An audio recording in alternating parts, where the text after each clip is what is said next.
Hey everybody, it's Jeremiah again.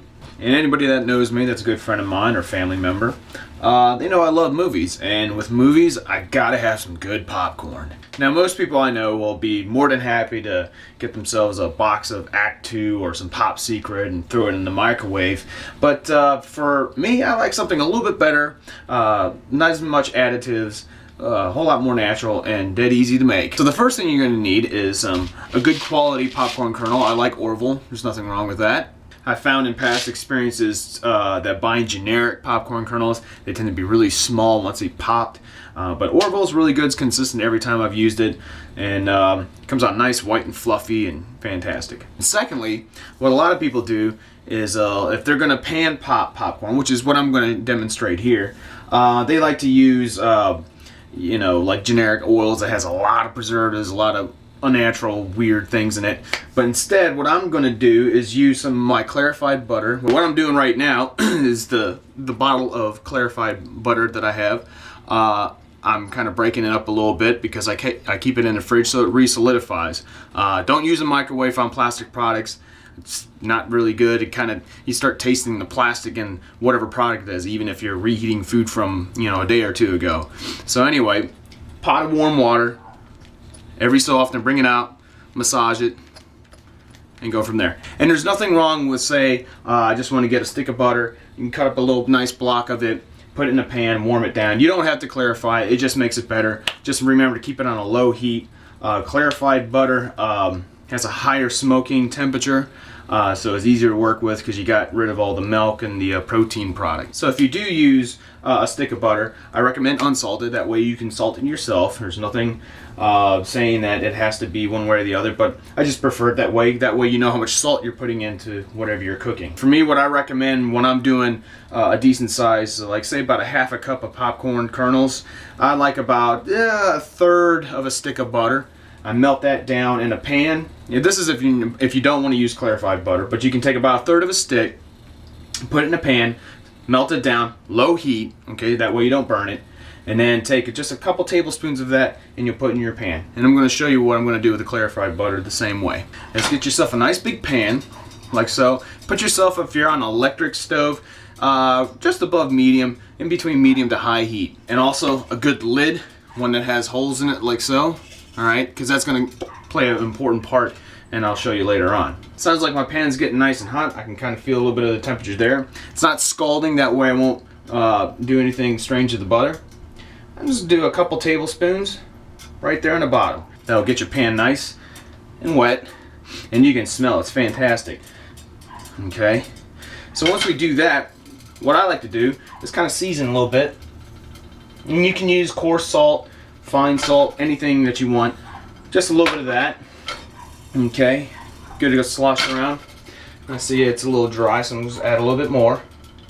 So what I'm going to do is go ahead and put some in. Same with cooking anything on a big flat metal surface.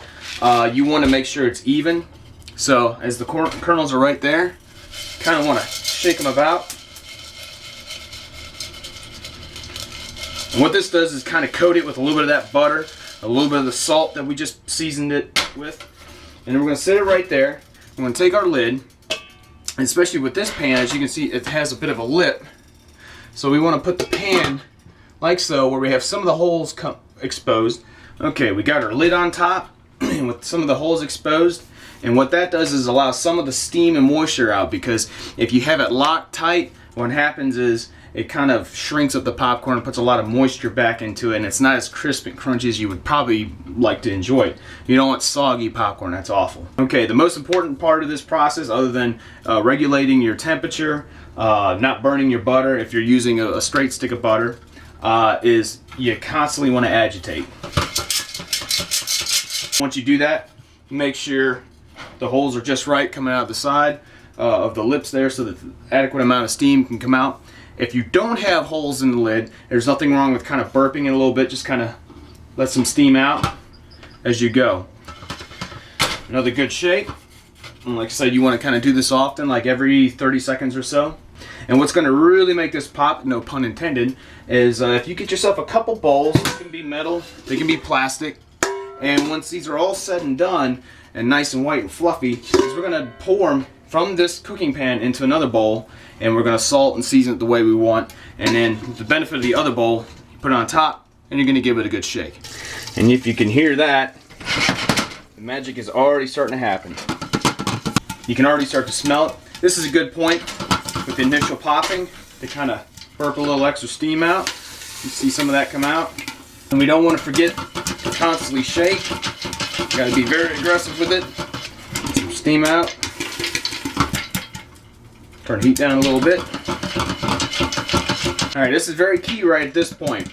You start to listen to the kernels. They're going to start slowly popping. They're not going to be as aggressive as they were initially. And this is where a lot of people can possibly screw up. You want to time the pops about 2 to 5 seconds in between. And then you know that pretty much all of them are done. I mean, not every one of them is going to pop, but the ones that are going to be good. They're not going to be burnt. They're not going to be ruined or anything like that. It's about 2 to 5 seconds. Okay, we're good. Turn the heat off. Okay, everything's all ready to go. I got my large of the 2 bowls, which I recommend. If they're both the same size, it's not a big deal. So I'm going to take the lid off. Make sure, watch yourself with the steam kind of open away from you. But I already knew it was cooled down, so I'm good to go. Put that lid aside. Now I'm going to take this bowl right over top and just kind of dump it. We've got a nice big healthy bowl of popcorn right there. And now, with our clarified butter, I'm going to be a little generous. Nice good drizzle on there, about as much as you like. Don't oversog it, but this is kind of like, to taste. And the salt, of course, a little fresh cracked pepper, and you can use Old Bay garlic powder or onion powder, anything like that. That's fine too. And once you've buttered and seasoned to the way you like, kind of get your other bowl and do a little shake and transfer.